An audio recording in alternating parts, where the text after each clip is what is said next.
Hello again. We have a game today between Dravo and dashofchutmeg. Dravo is playing the white pieces.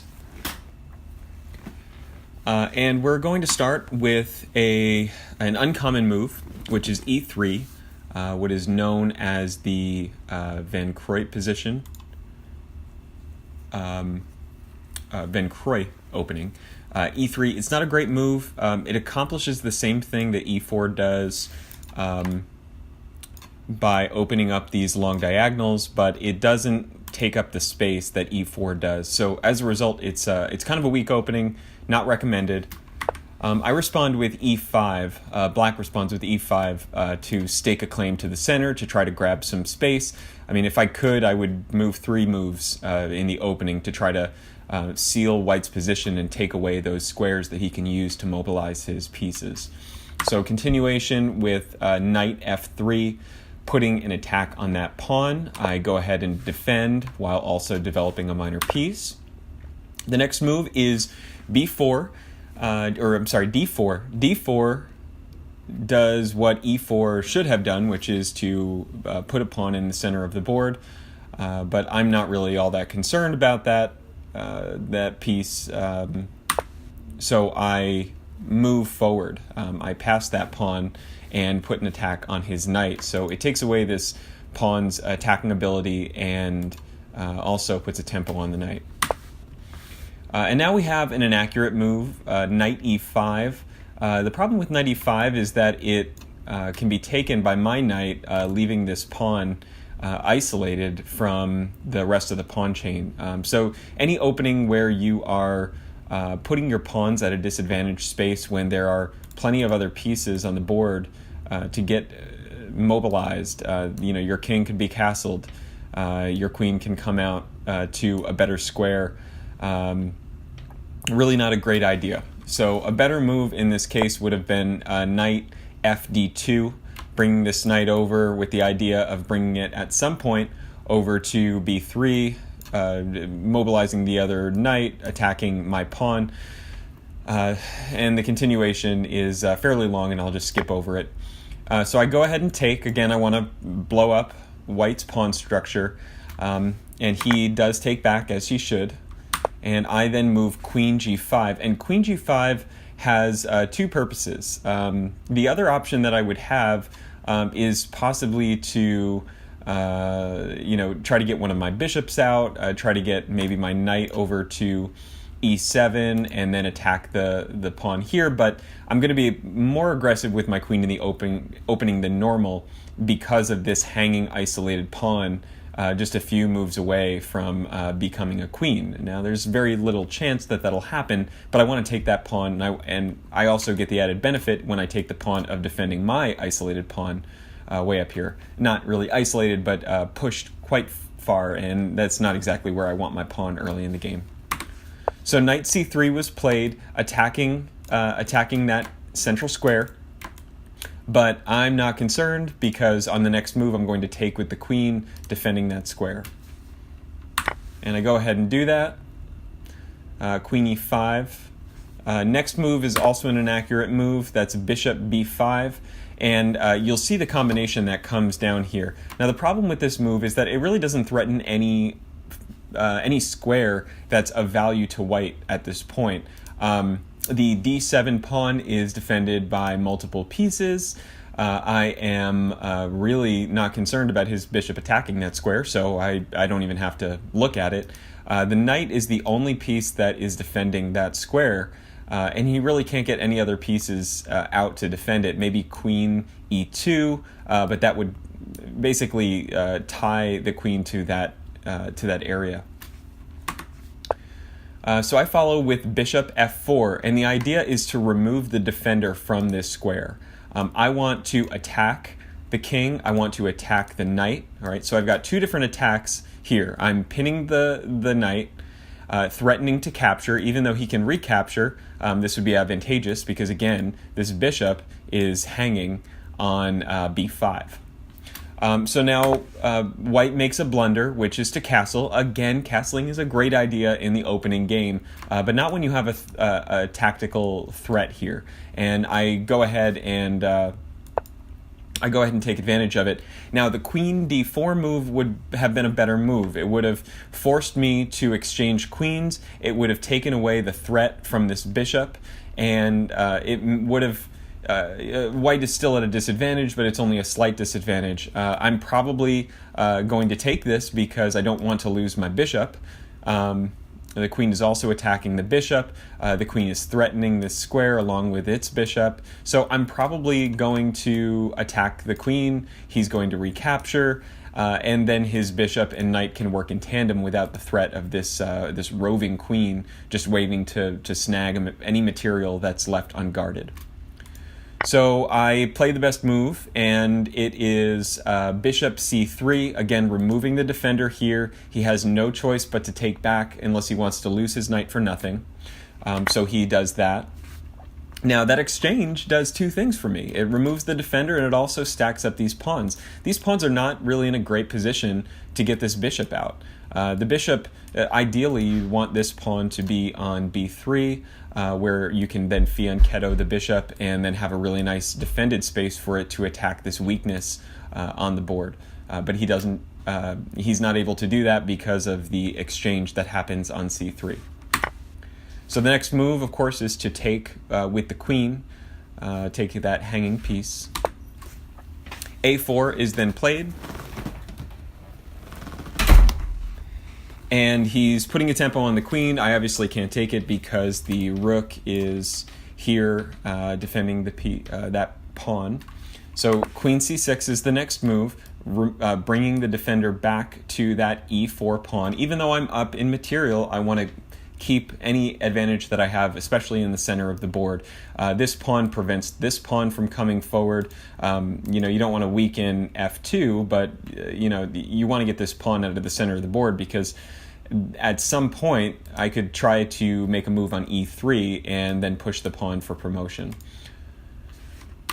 So queen d4 was played, putting more pressure on that e4 pawn, also threatening this square on g7, which would allow him to take the rook outright. So I go ahead and play knight f6, blocking the queen from this vulnerable square and also allowing my king to castle on the king side. So this is one of those development moves that accomplishes multiple things. It blocks the queen, it defends g7, it also adds another defender to e4. And at some point, maybe the knight could come to d5 and then start to reach out and attack these hanging pieces. That's another thing to take a look at with this queen move to queen c6. I'm defending this piece, and I'm also attacking this hanging pawn on c3. So this is a mistake made by white. This pushed pawn, it weakens this f3 square. Even though he's castled, it's really not a great idea to open that up. It also accomplishes, a better move may have been to, put my queen in check. Let me back up here. So a better move is queen e5, and that's what I was preparing for. The idea would be that I would block with the queen, or I would have to move my king. And according to the computer, the best move is actually to not castle, to give up castling rights and trap this rook in the corner. That way, the queen can't do anything, and the other option would be to move my queen to block, and then the queen can take this hanging pawn on c7. But according to the computer, there's a continuation that is a little bit better, but computers see a lot further than we do on the chessboard generally. So f3, I'm going to go ahead and take with that pawn. That pawn is being overloaded, and I don't think I can keep it, so I might as well exchange it. Now the best move here is, according to the computer, it actually is to take with the pawn, which is what happens. I take the opportunity to castle. Rook f2.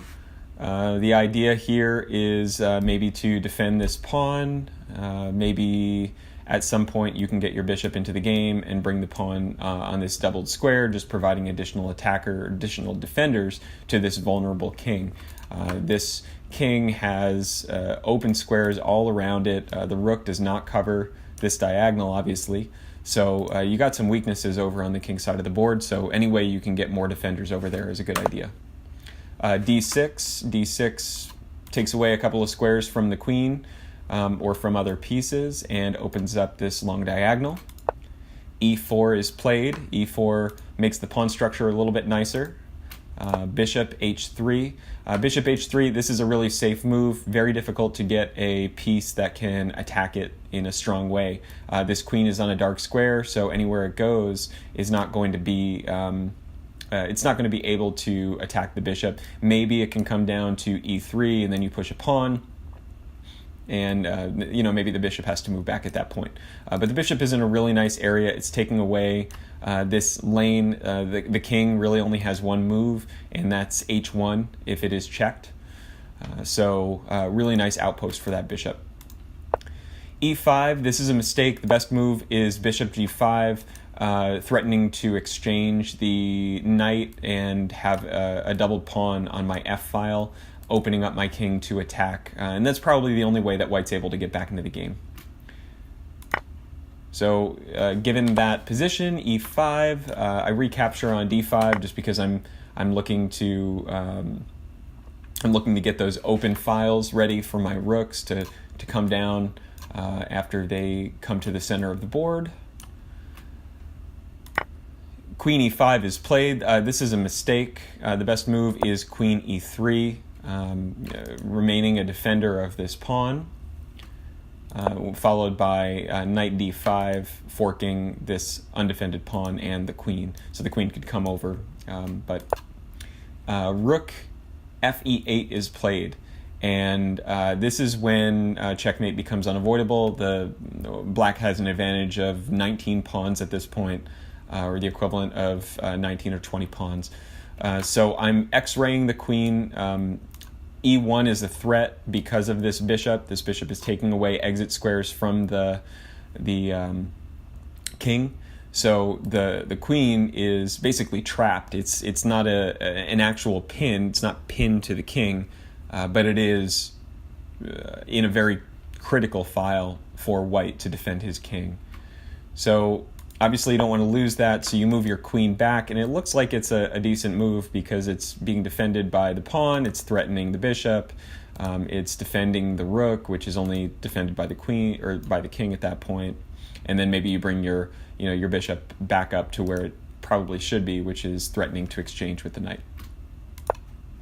And at this point, checkmate's unavoidable. Rook E1 puts the king into check. The only way to stop that is to block with the rook, and on the very next move, checkmate comes. The bishop is defending the rook is taking away this square, and the bishop is taking away the only other exit square that exists. So 19 moves. In white's to white's credit, the computer says that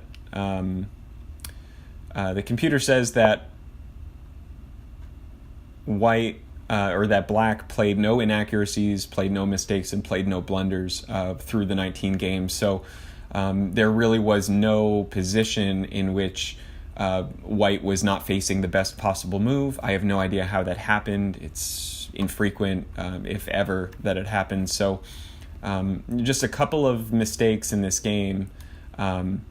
Looks like 3 inaccuracies, 4 mistakes, and 1 blunder by white led to checkmate in 19 moves. So, this was a really aggressive attacking game by black against an unconventional opening. I recommend E4, D4, C4 as opening moves for white. Bishop F3 is a decent opening move as well, but using those unconventional openings, sometimes they can throw off players, but if a player has enough time to think through moves, we see back in the beginning of the game that black was able to put a real foothold in the center of the board simply by moving his pawn forward and advancing and putting a tempo on that knight. And once the exchange happened, black puts all of his resources into an attacking line that takes material and then leads to a tactical idea that hangs a piece. So good game by white, trying to minimize hanging pieces, trying to minimize tactical errors. Hopefully you found this useful, and the analysis is helpful to improve your game. Until next time.